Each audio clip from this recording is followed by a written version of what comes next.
Damon, he, him from California. Lots of California callers today. It looks like you want to talk about the dangers of religious authority. Interesting. Do you have a specific question related to that? Yeah, I did. First of all, I just wanted to say, I think it's cool that you guys shout out the people behind the scenes and doing all that. That was really cool. I haven't listened to the show in a while, so I thought that's cool that you guys do that. But when it comes to religious authority, so I was watching this video, and it was by a creator named Dark Matter. I don't know if you guys are familiar with him. Pretty sure. But he was bringing up something interesting, and it's that, you know, religion is on decline recently, and he asserts it's because of fringe politics and Christian nationalism, you know, scaring away a lot of people that once were believers, you know, and also, you know, biblical literalists also play a part in this. He suggests at the end of the video for us to be what's the word? Do the exact opposite of what they're doing, like you know, being patient and respectful and like hearing these people out, whatnot, you know, holding, you know, values that they claim to have. Because like, here's something I noticed, like when you guys were on the previous call, the person on the previous call was avoiding some of your questions because he knew that, in my opinion, I assert that he knew that he would be admitting to something, you know, shameful, you know, like with the hypothetical with the kid and everything he gave. So Dark Matter suggests that this new Christianity that's replacing the old, basically, is more they will admit to that shamefulness and be proud of it. So I want to discuss the dangers of that, because I have to commend you guys for your patience with these callers, because I couldn't handle that. You know what I'm saying? How do we go about addressing this new threat, like as, you know, atheists or whatever? Because it seems to me if they get more power, then our opinions are going to be, you know, they will probably be persecuted again, like in the past. And I'm a bit afraid of that, because these people are calling for, you know, the abolition of the separation in church and state and a bunch of crazy shit like this. And I'm sorry for saying that. You can use those words on the show. Yeah, that is allowed. Okay, cool. But yeah, that's something I'm very concerned with. So just to kind of understand, just to make sure I understand what you're asking, you're saying now that people are being more open and more willing to share their ideas about, like, yeah, I do think these awful things are actually correct. And I do think that if you follow God's word, it's okay to have these opinions and these thoughts, even if they impede on other people's rights and freedoms and things like that. As we hear and see more of those people, how do we address that? And how do we keep ourselves from basically being persecuted? Well, that, and also, how do we keep our cool with all this? Because I don't know if you get callers like that, but I've actually got how do you guys handle that? Because, like if I were on this show, like, I'm putting myself in your guys' shoes. If I was on this show and getting callers like this, I would go insane. Yeah. So what are some healthy steps to deal with this? And if, you know, this new religious movement is taking on that fringeness, right? Yeah. I don't know if that's a word, but So I've how do actually, we I address hope, that? You know? yeah, I hope that I've got a good answer for you. I think that I do. But if you don't mind, Ben, I would love to take this one.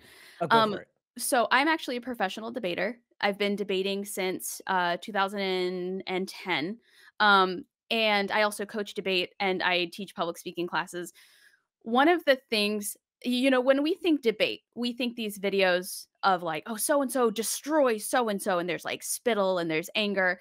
But I found personally that in real life, one, a lot of times that style of debate is not as effective in real life as it is to watch people do, say, for example, on YouTube, things like that. But one of the best ways that you can approach these types of conversations and these types of people is remembering that at the end of the day, nothing they say will change what you believe. Nothing they say will be necessarily valuable to you in any way other than just learning more about what the other side is saying. And nothing they say in these conversations have merit of any kind towards you. So, having been a debater and a stand up comedian, I have been called every name under the sun across the internet before. None of those things impacted who I was when I logged off, hung up, walked away. And when we truly believe what we believe, if you say you're an atheist and you're like, I am 100% solidified in my belief, I'm 100% solidified in the fact that I don't believe in God, that I'm an atheist, nothing they can say can change that about you and can harm your atheism. So the reason I feel that I have patience with people when I'm talking to them about these discussions is, one, I definitely want to learn. I always want to know what the opposition is saying and what they're thinking and what their conversational tactics are developing into, because it's just good to know. You just always want to have an eye on people that disagree with you on everything. Two, you hear it all the time, at least once a week. I'm being asked how I can be a moral person if I don't believe in God. So it's nothing new. It's not surprising or anything. And then at the same time, I recognize that people who are devoutly religious are living in fear. They're living in a constant fear of going to hell, of sinning, of God, of God's wrath, of um, all sorts of things. The church is very good at highlighting all the things they should be scared about. They should be scared of this type of person because they're going to turn their kids into that. They should be scared of this type of belief because they're going to turn you and your kids into that. And I don't live in fear of any kind. So when somebody wants to argue with me, there's nothing they can say that will scare me. There's nothing they can say that will change who I am as a person, that will change my belief system, that can scare me. And it's likely not the first time I've heard whatever it is they're about to say. And at the debater in me says, at the moment they just start lobbing insults, they're losing. So the more someone insults me, it's actually a compliment because that means I'm doing a good job and I've put them in a position where they don't have any more valuable answers. So instead they just start saying, you're dumb, you're an idiot, you're going to hell, you're burning forever, these types of things. But also, if those conversations exhaust you, you don't have to have them. Sometimes when somebody asks me a question, I will literally ask them, are you asking me this question to learn about it, or are you asking this question to argue about it? And I just give them the chance to be honest. And if they're like, I kind of just want to argue about it. If you're not in the mood to argue, you could say, I'm not in the mood to argue. If you're in the mood, you can argue about it. If they want to hear your perspective, let them hear your perspective. I have lots of friends who are devout Christians who completely understand that our perspectives are entirely different. But I've also given them the chance to tell me their side, and they've given me the chance to tell them my side. And I also don't engage in those topics with them when I don't have to. Like if I go home for Christmas, I'm not going to talk about this stuff because I just don't want to engage over Christmas or Thanksgiving or whatever next time you see these people. But if it's online conversations, they can't hurt you. There's nothing they can say or do that'll change you as a person. At the end of the day, when you hang up, you still believe what you believe. You still have the same place that you live, the same pets that you have, the same job that you work. And we give too much power to their words when we allow them to trigger us, I guess, at the risk of using a word that's used too much. I don't know. Does that answer your question? Is that helpful? Here's my concern, right? Yeah. Is their political power grab. Oh, that was my other thing that I'm sorry, I forgot to pinpoint that. Even though evangelicals and fundamentalists are very, very loud and they're very, very public about their opinion, they're actually losing in numbers. Their beliefs and their churches are actually hemorrhaging members. And you might be excited to know that there are a lot more people leaving religion, leaving the faith, disidentifying with the name Christianity than there are people out here kicking and screaming and trying to make laws about things. So while we're hearing a lot more about it, and while we're hearing a lot more about people in power trying to make these laws, the number of people who support those people are sinking. They're declining in great numbers, and I think that's why we're hearing so much about it, because the people at the top are kicking and screaming and they're in their last throes and they see that they're no longer popular anymore and they're trying to make the most of their voice, when in reality I think what we're going to find is larger and larger populations of secular individuals are going to be just statistically in positions of power, because that's just what type of people we're going to be dealing with. That's going to be the type of people in the pool of individuals to choose from. I don't know if that makes you feel any better. I think like my little bit of advice here, especially for internet arguing, is like kind of going along the lines of what Sydney was saying. Have boundaries, have really good boundaries, because you don't owe anybody your time, and especially if it is not mentally healthy for you to. Sometimes it's better to walk away and not engage. So have those boundaries for yourself of when do I feel comfortable engaging and when do I not feel comfortable engaging. But also something that I do and a lot of other people do too is only debating publicly. Like I do not accept debates in my inbox. Like I do not debate privately. Some people prefer that, where they're not going to be, getting interference from other people. But my view is that I want everybody to be held accountable for what they say. So if it's public, people know my whole perspective on everything that I've said, and they know what the other person has said. So it's less likely to be screenshotted and just shared in bits and pieces. People will have access to the whole thing. So I prefer to debate publicly only, and that might be a way to go for you.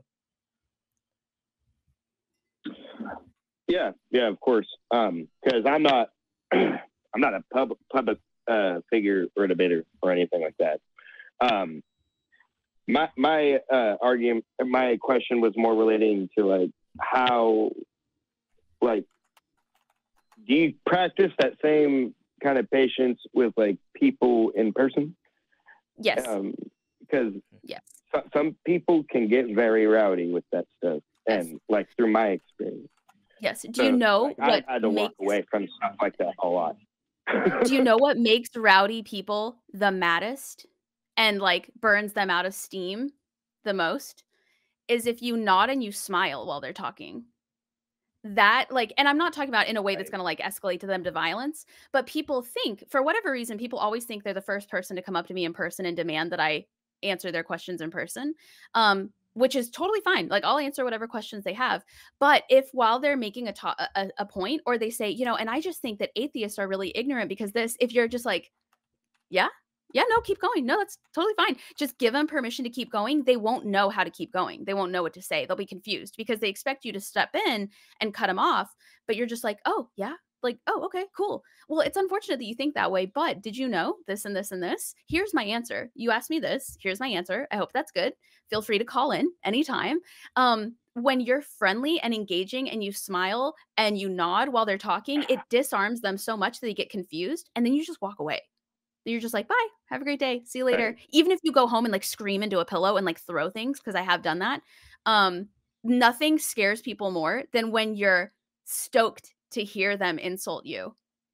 And they're like, I didn't plan for this contingency. I thought you were just, I didn't plan beyond the point where you get mad and you cut me off. So now I don't know what else to say. Or it just de-escalates the conversation. Several times they haven't walked away or they haven't gotten mad. They've just de-escalated and realized it wasn't going to work. And then I wave, I give them my card. And then I'm like, email me if you ever have any other questions. I'm not actually probably going to respond to them. And they never email me. So far they haven't yet. But it's hard. Don't get me wrong. It's hard. like for me, like, okay, so like, because this is where I'm coming from, kind of like the internet, you know, those are people miles away, you know, that don't matter to me, of course. But like what does concern me is like when my coworkers start like casually dropping like Ben Shapiro lines like on the job. It's kind of weird, man. I don't know. It is I think weird. like this stuff didn't used to happen. You know, I remember when I was a kid and YouTube was just coming out, and I was kind of like weird for doing that. You know what I mean? Like, because and that's a good thing to. I was a kid, and I was listening to like Jesus freak debates and stuff. Like, yeah, I was a weird kid, but like it I feel like, you know, really strange individuals are getting platforms these days, and it's making like, okay, I do understand religion is in the decline, but that leaves the more fringe alienated, right. and they'll probably get more fringe because of that. So right. I guess that's my main concern. And like when it comes to the power, like I'm optimistic somewhat about this stuff, because like my whole thing though is I don't know, they just there's a lot of like violent rhetoric these days. Well, something else to keep in mind is I'm sorry, a lot of times. Oh, sorry. Yeah, something else to keep in mind is a lot of times when you ask people to clarify, they don't know how. So somebody makes a comment, they just make a flagrant comment. Because I live in Tennessee, I've been exactly what you're talking about. You're in an office minding your own business, and somebody randomly just spouts out something that nobody asked about, and it's clearly to either stoke an argument or to kind of establish dominance. Like this is an area where we believe this, right? A lot of times, if you just ask people, "Oh, what do you mean? What does that mean?" Then they'll repeat the same thing again, and you're like, "Yeah, no, I heard you. What does that mean exactly? So what do you mean by that?" Many times, they did not plan for that step, and they just say, "Oh, well, I just think that, you know, people, you know, nobody wants to work anymore," or something like that. And you're like, "Oh, okay. So what do you mean by that?" If you just continue to ask them what they mean, because it's not their original thought or idea, they don't know what they mean actually. And they didn't expect you to be interested and ask them about it. They either expected you to stand up and leave because you're offended, or they expected you to be on the same side as them and already believing them and just letting them spew those things. Um, it's very interesting how quickly people will de-escalate situations when you act interested in what they have to say as someone who doesn't agree with them.